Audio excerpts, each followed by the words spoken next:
یہ خط اللہ اور خداوند عیسیٰ مسیح کے خادم یعقوب کی طرف سے ہے۔ غیر یہودی قوموں میں بکھرے ہوئے با اسرائیلی قبیلوں کو سلام۔ میرے بھائیوں، جب آپ کو طرح طرح کی آزمائشوں کا سامنا کرنا پڑے تو اپنے آپ کو خوش قسمت سمجھیں، کیونکہ آپ جانتے ہیں کہ آپ کے ایمان کے آزمائے جانے سے ثابت قدمی پیدا ہوتی ہے۔ چنانچہ ثابت قدمی کو بڑھنے دیں، کیونکہ جب وہ تکمیل تک پہنچے گی تو آپ بالغ اور کامل بن جائیں گے اور آپ میں کوئی بھی کمی نہیں پائی جائے گی۔ لیکن اگر آپ میں سے کسی میں حکمت کی کمی ہو تو اللہ سے مانگے، جو سب کو فیاضی سے اور بغیر جھڑکی دیے دیتا ہے، وہ ضرور آپ کو حکمت دے گا۔ لیکن اپنی گزارش ایمان کے ساتھ پیش کریں اور شک نہ کریں، کیونکہ شک کرنے والا سمندر کی موج کی مانند ہوتا ہے، جو ہوا سے ادھر ادھر اچھلتی بہتی جاتی ہے۔ ایسا شخص نہ سمجھے کہ مجھے خداوند سے کچھ ملے گا، کیونکہ وہ دو دلا اور اپنے ہر کام میں غیر مستقل مزاج ہے۔ استحال بھائی مسیح میں اپنے اونچے مرتبے پر فخر کرے، جبکہ دولت مند شخص اپنے ادنا مرتبے پر فخر کرے، کیونکہ وہ جنگلی پھول کی طرح جل ہی جاتا رہے گا۔ جب سورج طلوع ہوتا ہے تو اس کی جھلسا دینے والی دھوپ میں پودا مرجھا جاتا، اس کا پھول گر جاتا اور اس کی تمام خوبصورتی ختم ہو جاتی ہے۔ اس طرح دولت مند شخص بھی کام کرتے کرتے مرجھا جائے گا۔ مبارک ہے وہ جو آزمائش کے وقت ثابت قدم رہتا ہے، کیونکہ قائم رہنے پر اسے زندگی کا وہ تاج ملے گا جس کا وعدہ اللہ نے ان سے کیا ہے جو اس سے محبت رکھتے ہیں۔ آزمائش کے وقت کوئی نہ کہے کہ اللہ مجھے آزمائش میں پھنسا رہا ہے، نہ تو اللہ کو برائی سے آزمائش میں پھنسایا جا سکتا ہے، نہ وہ کسی کو پھنساتا ہے، بلکہ ہر ایک کی اپنی بری خواہشات اسے کھینچ کر اور اکسا کر آزمائش میں پھنسا دیتی ہیں۔ پھر یہ خواہشات حاملہ ہو کر گناہ کو جنم دیتی ہیں اور گناہ بالغ ہو کر موت کو جنم دیتا ہے۔ میرے عزیز بھائیوں، فریب مت کھانا۔ ہر اچھی نعمت اور ہر اچھا تحفہ آسمان سے نازل ہوتا ہے، نوروں کے باپ سے، جس میں نہ کبھی تبدیلی آتی ہے نہ بدلتے ہوئے سایوں کسی حالت پائی جاتی ہے۔ اسی نے اپنی مرضی سے ہمیں سچائی کے کلام کے وسیلے سے پیدا کیا، یوں ہم ایک طرح سے اس کی تمام مخلوقات کا پہلا پھل ہے۔ میرے عزیز بھائیوں، اس کا خیال رکھنا، ہر شخص سننے میں تیز ہو لیکن بولنے اور غصہ کرنے میں دھیما، کیونکہ انسان کا غصہ وہ راست بازی پیدا نہیں کرتا جو اللہ چاہتا ہے۔ چنانچہ اپنی زندگی کی گندی عادتیں اور شریر چال چلن دور کر کے حلیمی سے کلام مقدس کا وہ بیج قبول کریں جو آپ کے اندر بویا گیا ہے، کیونکہ یہی آپ کو نجات دے سکتا ہے۔ کلام مقدس کو نہ صرف سنیں بلکہ اس پر عمل بھی کریں، ورنہ آپ اپنے آپ کو فریب دیں گے۔ جو کلام کو سن کر اس پر عمل نہیں کرتا وہ اس آدمی کی مانند ہے جو آئینے میں اپنے چہرے پر نظر ڈالتا ہے، اپنے آپ کو دیکھ کر وہ چلا جاتا ہے اور فوراً بھول جاتا ہے کہ میں نے کیا کچھ دیکھا۔ اس کی نسبت وہ مبارک ہے جو آزاد کرنے والی کامل شریعت میں غور سے نظر ڈال کر اس میں قائم رہتا ہے اور اس سے سننے کے بعد نہیں بھولتا بلکہ اس پر عمل کرتا ہے۔ کیا آپ اپنے آپ کو دیندار سمجھتے ہیں؟ اگر آپ اپنی زبان پر قابو نہیں رکھ سکتے تو آپ اپنے آپ کو فریب دیتے ہیں، پھر آپ کی دینداری کا اظہار بیکار ہے۔ خدا باپ کی نظر میں دین داری کا پاک اور بیدار اظہار یہ ہے، یتیموں اور بیواؤں کی دیکھ بھال کرنا جب وہ مصیبت میں ہوں، اور اپنے آپ کو دنیا کی آلودگی سے بچائے رکھنا۔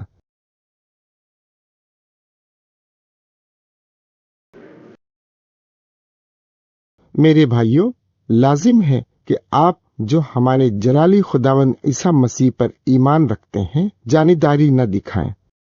فرض کریں کہ ایک آدمی سونے کی انگوٹھی اور شاندار کپڑے پہنے ہوئے آپ کی جماعت میں آ جائے اور ساتھ ساتھ ایک غریب آدمی بھی میلے کچیلے کپڑے پہنے ہوئے اندر آئے اور آپ شاندار کپڑے پہنے ہوئے آدمی پر خاص دھیان دے کر اس سے کہیں یہاں اس اچھی کرسی پر تشریف رکھیں، لیکن غریب آدمی کو کہیں وہاں کھڑا ہو جا یا آ میرے پاؤں کے پاس فرش پر بیٹھ جا، کیا آپ ایسا کرنے سے مجرمانہ خیالات والے منصف نہیں ثابت ہوئے؟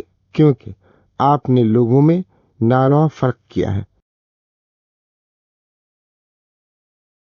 میرے عزیز بھائیوں، سنیں، کیا اللہ نے انہیں نہیں چنا جو دنیا کی نظر میں غریب ہیں تاکہ وہ ایمان میں دولت مند ہو جائیں؟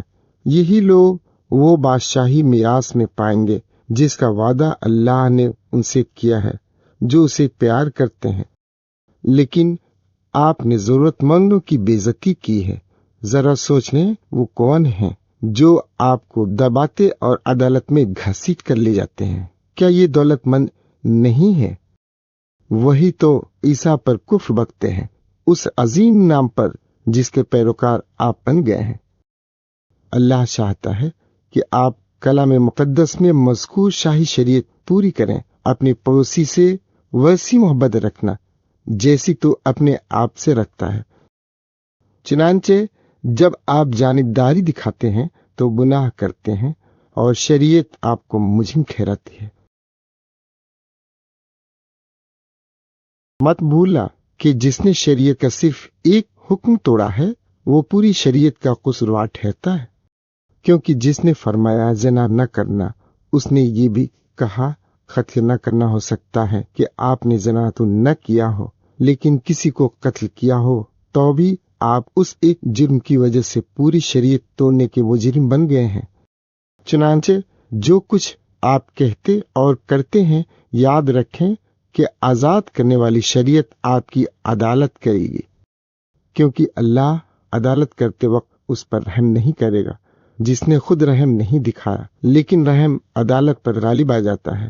جب آپ رحم کریں گے تو اللہ آپ پر رحم کرے گا۔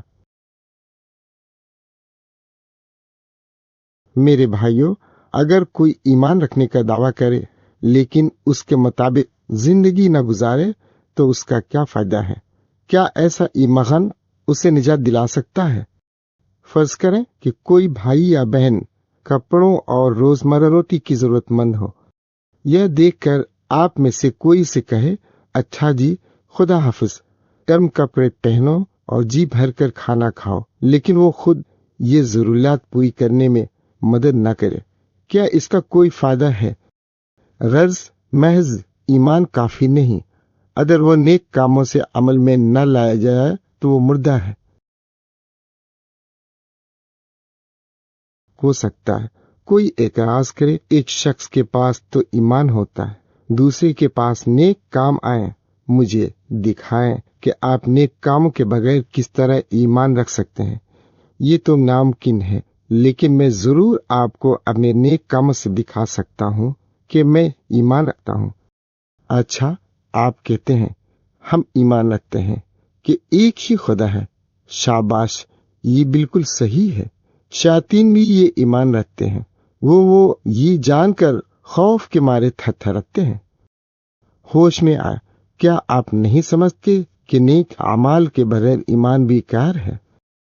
ہمارے باپ ابراہیم پر غور کریں، وہ تو اسی وجہ سے راست باز ٹھہرایا گیا کہ اس نے اپنے بیٹے اسحاق کو قربانگاہ پر پیش کیا۔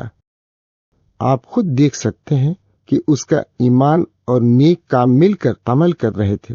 اس کا ایمان تو اس سے مکمل ہوا جو کچھ اس نے کیا، اور اس کی راہ کلام مقدس کی یہ بات پوری ہوئی۔ ابراہیم نے اللہ پر بھروسہ رکھا، اس بنا پر اللہ نے اسے راست باز قرار دیا، اسی وجہ سے وہ اللہ کا دوست کہلایا۔ یوں آپ خود دیکھ سکتے ہیں کہ انسان اپنے نیک اعمال کی بنا پر راست باز قرار دیا جاتا ہے، نہ کہ صرف ایمان رکھنے کی وجہ سے۔ راہب فاحشہ کی مثال بھی لیں، اسے بھی اپنے کاموں کی بنا پر راست باز قرار دیا گیا۔ جب اس نے اسرائیلی جاسوسوں کی مہمان نوازی کی اور انہیں